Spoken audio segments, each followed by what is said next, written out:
പാൽപ്പൊടിയില്ലാത്ത packet പാൽ പുറത്തിറക്കി Elanad milk company. RO cold condensation സാങ്കേതികവിദ്യ ഉപയോഗിച്ചാണിത്. പാലിലെ ജലാംശം കുറച്ച് സ്വാഭാവിക SNF നിലനിർത്തിയാണ് ഇത് നടപ്പാക്കിയത്. ശനിയാഴ്ച മുതൽ എളനാട് ഉൽപ്പന്നങ്ങൾ ആർഒ കോൾഡ് കണ്ടൻസേഷൻ സാങ്കേതിക വിദ്യയിലൂടെയാണ് തയ്യാറാക്കുക. 172 പാൽ ഉൽപ്പന്നങ്ങൾ എളനാട് പുറത്തിറക്കിയിട്ടുണ്ട്.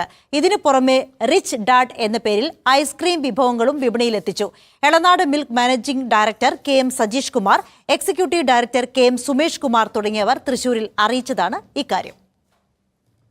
നമ്മൾ ഉപയോഗിക്കുന്ന പാല്, തൈര്, ഐസ്ക്രീം, ഇതിനെല്ലാത്തിനും പൗഡർ എന്ന് പറഞ്ഞ കൺസെപ്റ്റ് നമ്മൾ നവംബർ 15 മുതൽ മുഴുവനായിട്ടും മാറ്റി ഫുള്ളായിട്ടും പ്യുവർ മിൽക്ക് എന്ന രീതിയിൽ നമ്മൾ മാർക്കറ്റിലേക്ക് കൊണ്ടുവരുന്ന ഏറ്റവും ഒരു പുതിയ ടെക്നോളജി പ്രകാരം കൊണ്ടുവരുന്ന ഒരു കാര്യം ഷെയർ ചെയ്യാനാണ് നിങ്ങളായിട്ട് ഇപ്പം നമ്മൾ ഈ ഒരു പ്രസ് മീറ്റ് കണക്ട് ചെയ്തത്.